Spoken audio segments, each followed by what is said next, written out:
What's up, YouTube? Y Scorpio back with another reaction. This time we have the legend, Corpse Husband. 3 of the most popular true scary stories found on Reddit. Best Let's Not Meet horror stories. I'm gonna have to shorten the fuck out of that title when I upload it. Uploaded September 12th, 2020.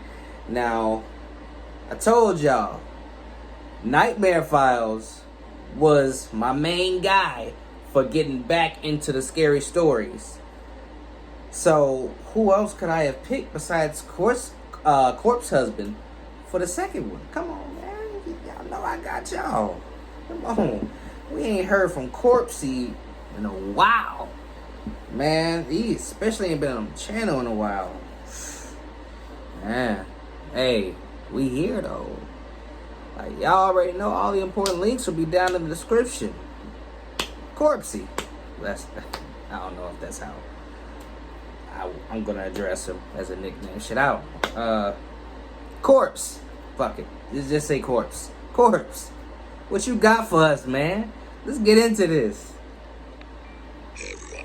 Just a friendly reminder that my channel is primarily ran on stories submitted from my viewers to my email. And there's been an extreme lack of stories that I can use recently, and it has contributed to my upload schedule being what it is. Whilst my health is a big problem and it does contribute to that, I can't upload without good stories. If you have a good story that you think could be usable on my channel, please email your story to corpsehstories@gmail.com, with the subject of the email being what kind of story it is, and also include somewhere in the email what alias you'd like to be credited under. I only want true stories and I do vet them, so please don't send anything otherwise. It really just wastes my time. Also, if you're new here from PewDiePie's video I was in recently, or any of the streams I've been in, welcome, and I'm really happy to have you here. That being said, here are 3 of the most upvoted Let's Not Meet stories from Reddit. I hope I haven't heard of none of these. I grew up in Ohio in the 70s, and me and my childhood friend Joe were outside all the time we could manage it. Joe lived on a farm that bordered a pretty big forest, and my parents would drop me off in the morning and we'd stay in the woods all weekend. We'd basically only come out for school. We loved pretending we were frontiersmen. We'd build shelters, traps, practice making fire with sticks, the whole 9 yards. When we got to be in high school, we got this notion to pull a Stand By Me. This was based on the movie of the same name that had just come out. The idea was that we'd walk the railroad tracks out in the country, but instead of looking for a dead body, we'd find cool bridges to fish from and camp a little ways off the tracks.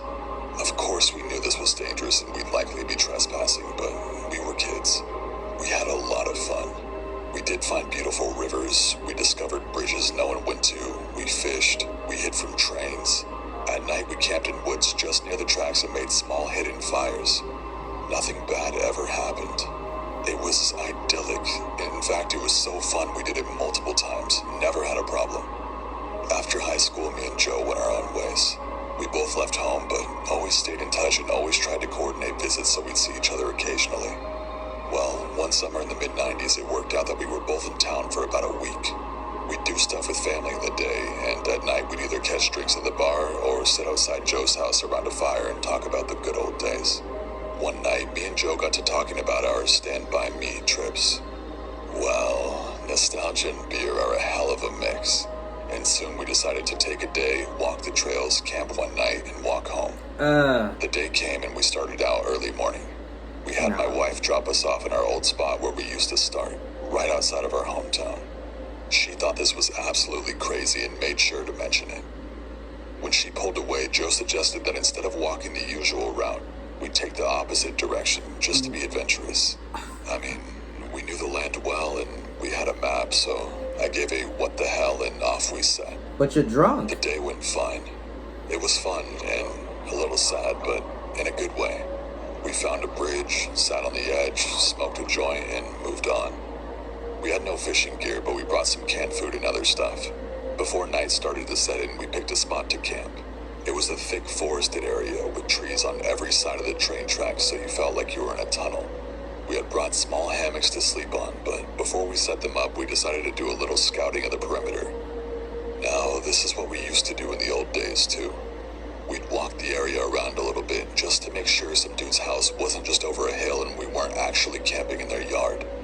We walked maybe 100 feet or so into the woods and up a small incline. We figured if we didn't see anything from on top of this short hill that we'd be fine.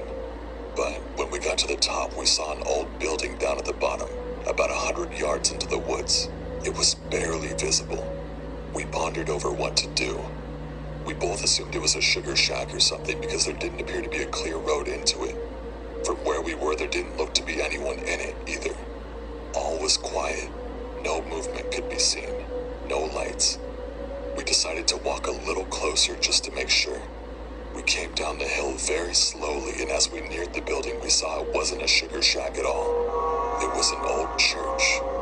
It looked like it had been abandoned for years.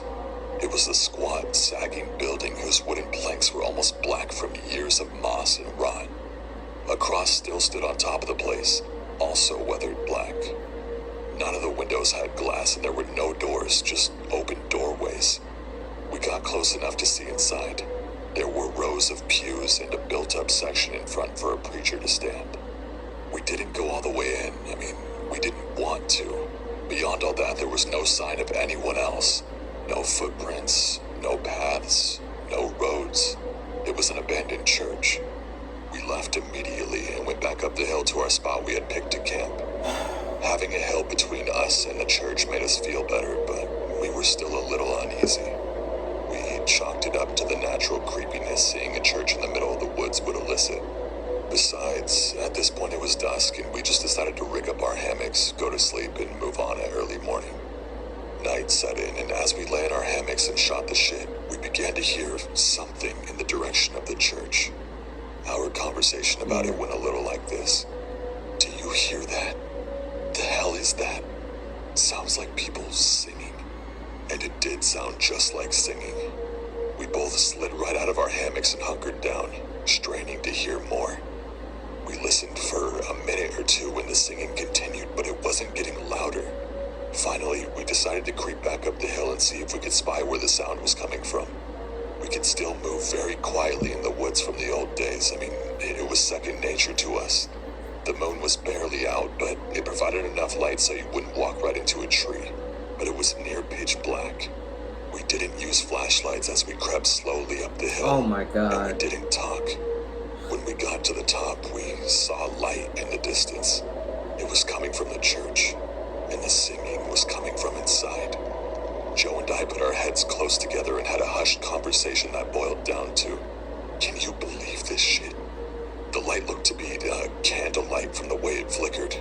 And though we tried, we couldn't make out what was being sung.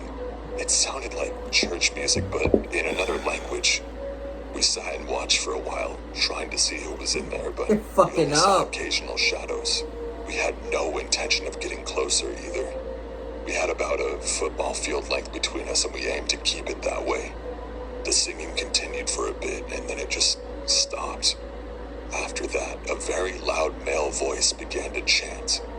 I was already freaked out, but this voice thoroughly scared the hell out of me. It sounded like some Old Testament preacher you see in movies. But again, it was like he was speaking in a different language because we couldn't understand a single word. Eventually, it got to where the single male voice would say something, and then a bunch of voices would answer in song. This lasted for a while, and then they all broke into this long, sustained wail that just kept getting louder. It got so loud and so disturbing that I covered my ears. Sounds like a cult. And it stopped. At this point, I was just getting ready to say, let's get the hell out of here, when Joe put a hand on my shoulder and hissed, they're coming out. We were far enough away that we couldn't make them out really well, but what we could see was a line of figures walk out the open doorway, all holding hands in single file. We could see some of them had flashlights. They began to sing again, and the light from the flashlights began to move toward us and the hill. We booked it back down to our campsite, grabbed our shit, and ran to the tracks. Once there, we ran down the tracks in the direction we had came from. After a few minutes, we stopped and looked back. We saw lights coming down the hill. They were moving erratically, like whoever was holding them was shaking them. We continued to run in spurts and walk as fast as we could. We eventually stopped seeing the lights and came to a road. By our map, we knew a small town was about 15 minutes down it, and we walked there, got to a 24-hour gas station, and called my wife to come get us. My wife and other friends all just thought it was some kids messing around, but I heard those voices, and they sure as hell didn't sound like kids to me. I'm not sure who those people were, but it was definitely the creepiest thing that happened to me out in the woods. You don't want to know. Y'all almost got, and y'all would have deserved every minute of it. Y'all was bullshitting the whole story. I'll start by saying I have a terrible biological father. He's been a shady person all my life and constantly caused me a lot of grief. This is just one of those examples. When I was 4, my parents split up. My mother and I moved states, and they agreed I would visit my dad every school holiday for a week. This one particular time, I had been with him for a few days when I was playing with my cousin at a nearby park. A car pulled up, and I recognized the man as one of my dad's friends. He called me over, and without thinking, I ran over to him and left my cousin at the park. What? He asked me if I could show him where my dad lived, and I agreed and got in his car. Oh my God. I gave directions and didn't notice at all that they weren't following them correctly. Looking back, I didn't completely really know the way anyhow. After way too long, I did realize that we were getting closer to the city, which is far from my dad's house. We pulled up at a house I didn't recognize, and the man told me to wait in the car. So I did. At this point, I didn't feel scared at all for some reason. He eventually took me inside, and I definitely started to feel unsafe then. I mainly remember 2 girls passed out with their tops off, and a much older man was feeling them up everywhere. I made eye contact with this man, and he made me sick to my stomach. I had definitely figured out that this was a bad situation by this point. A lady took me into a bedroom and brought me a sandwich. The bread was stale and I wasn't hungry, but I ate it all because I felt bad for her, which doesn't make a lot of sense, but that's what I was thinking about. The lady told me a lot of things I didn't understand, but when she left, I remember thinking my dad was coming to pick me up soon, and I fell asleep, waiting for him. I wet the bed that night, and no one came to see me the next day until I cried very loudly and banged on the door. The lady came back and yelled at me for stinking up her bedroom, and I asked about my dad. She said he was coming tonight after he finished work. She didn't offer me a shower or a bath, so I sat in my soiled pants all day. After that, everything turned into a blur, really. My dad didn't come that night, and I was so terrified. In my head, I felt like I was there for months. I thought I was missing school and everyone had forgotten about me. In reality, I was there for 5 days. They let me take 1 shower. I don't remember eating much except for boring sandwiches, and I had chips and gravy maybe once. Finally, my mom drove across the country to come and get me. After not being able to get a hold of me or my dad for so long, and then me missing my pre-booked flight home, she panicked and came looking for me. Thank God she did.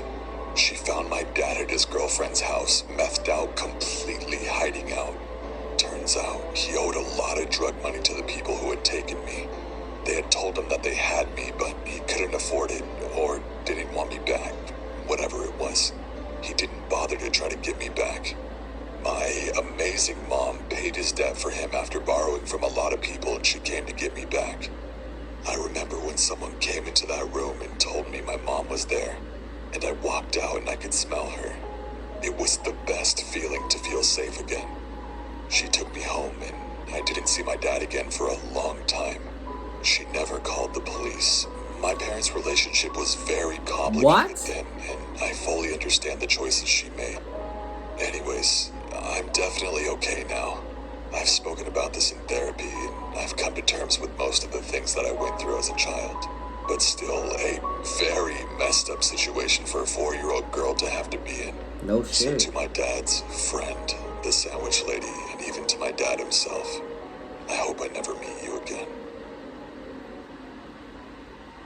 You didn't call the police? Really? That was a fucked up story. A few years ago, I was renting a house in Northern California.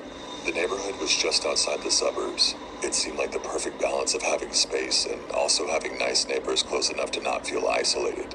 The area had no street lights, so it was very dark at night, especially if there were clouds blocking the moonlight. It didn't bother me though. It made my little house feel even more quaint on dark nights. I got home from work one day in midwinter. It was a cloudy night, so pulling up to my house, I saw only what my headlights and front porch light illuminated. When I got out of my car, I caught a whiff of cigarette smoke. That was odd, as I had never smelled that before around that house. I didn't see anyone nearby, so I just ignored it and went inside. I had just got off a shift with a few hours overtime, so I felt pretty tired. Even though it wasn't even 7 yet, I decided to take a shower and just call it a night.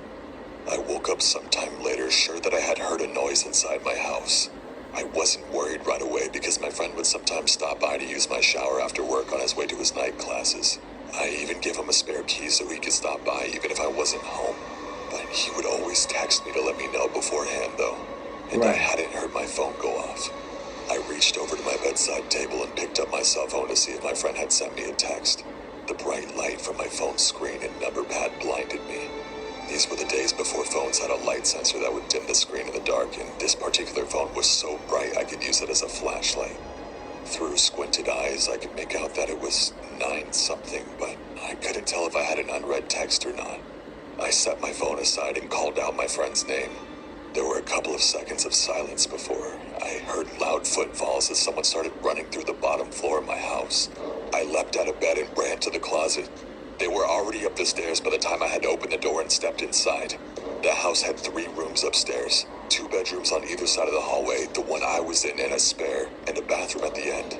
The bedroom doors were both locked, but the bathroom door was cracked open. I heard whoever was in my house thunder down the hallway past my door and into the bathroom. Thank God he did. That gave me just enough time to open the attic access in the ceiling of my closet and hoist myself up. I had just started to lift myself up when the person ran back out of the bathroom. My feet were barely inside of the attic when my bedroom door burst open. I heard footsteps run into my room and stop. When they didn't see me in that room, they ran back to the hallway and into the other room, which just had boxes stacked in a corner. I guess they decided that if someone were hiding, it would be in the bedroom because they charged back into my room and turned on the light. A moment later, the closet door was ripped open. I was crouched in my attic just a foot or so away from the access so I could try to stop them if they started to climb up. From my vantage point, all I could see was from about their knee down. They were wearing dirty blue jeans with frayed cuffs and worn work boots. After a few seconds of looking in the closet, they stepped away and I heard a loud crash come from my room, followed by a scream of frustration and anger. That scream was the most unnerving part of the incident for me. It reminded me far too much of my stepfather, who would scream in a similar way when he lost his temper. He would eventually be put in a mental hospital for several mental disorders that resulted in erratic and violent tendencies. The man in my house ran back down the stairs. I heard crashes and clatters as things were thrown around and furniture was knocked over. I stayed crouched in the attic. I had left my cell phone when I ran for the closet, and I wasn't certain I could climb down without him hearing. After some time, the noises stopped. I started counting slowly. When I reached 1,000, I decided it was safe enough to climb down and call the police. The first thing I noticed when I exited the closet was the intruder had flipped my bed over, I assume in an attempt to find me. That was the noise I had heard after he stepped away from the closet. I couldn't find my cell phone, so I went to the landline by the bed and called the police. I waited in my room until I heard them call out from downstairs. The first floor was a mess, but I had expected that. Chairs had been knocked over, the sofa had been flipped. All the books, pictures, and knickknacks I had on my shelves were strewn across the floor. The cupboards in the kitchen had been opened, and all the boxed and canned foods had been thrown to the ground.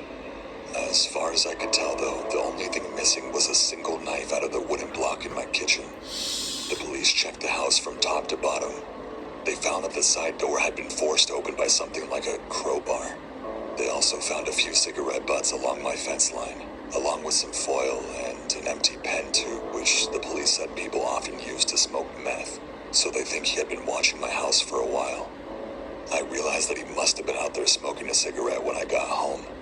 They collected up the evidence and told me I should stay with family or friends that night and get that door fixed as soon as possible.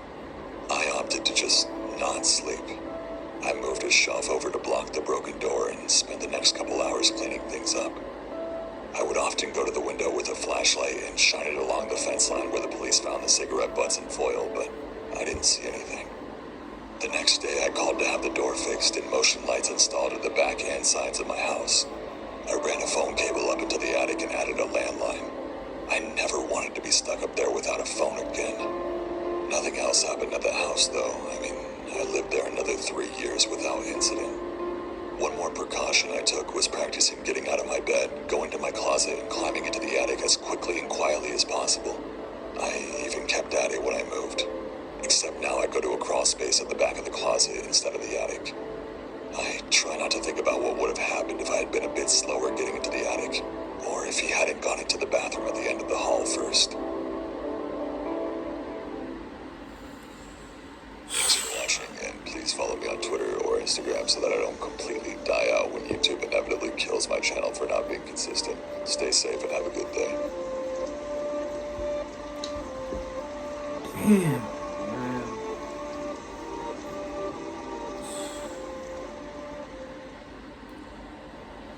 Corpse Husband is so fucking dope and so fucking talented when it comes to putting together these scary stories. Like, I legit put him on the same level as, like, Mr. Nightmare. Because the way they do their videos is, like, the build-up, the atmosphere, sometimes the ambiance and sound effects that they be inputting is, like, it's crazy, dude. Like, I don't know, man.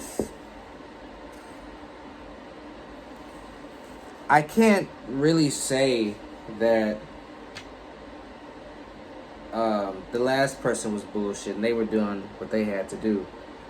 The second one, can't really say that about that either. But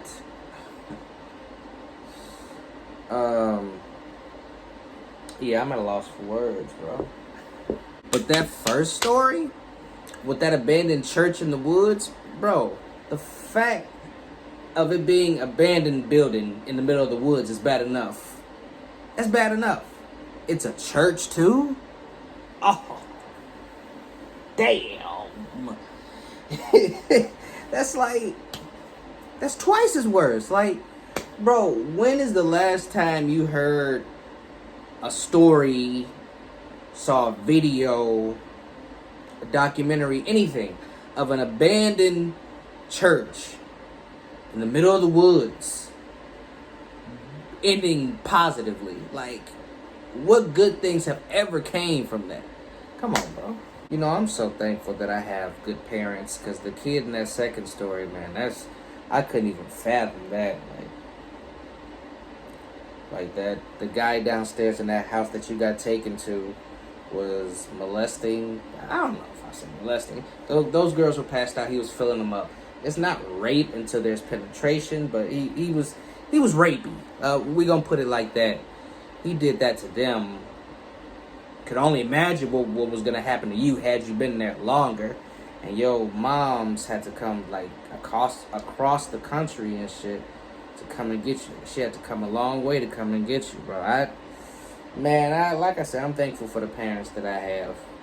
They're really good. Like, you know, I really try to enjoy them, you know, because I know one day they won't be here. But hopefully that will be a very, very, very, very, very, very long time from now.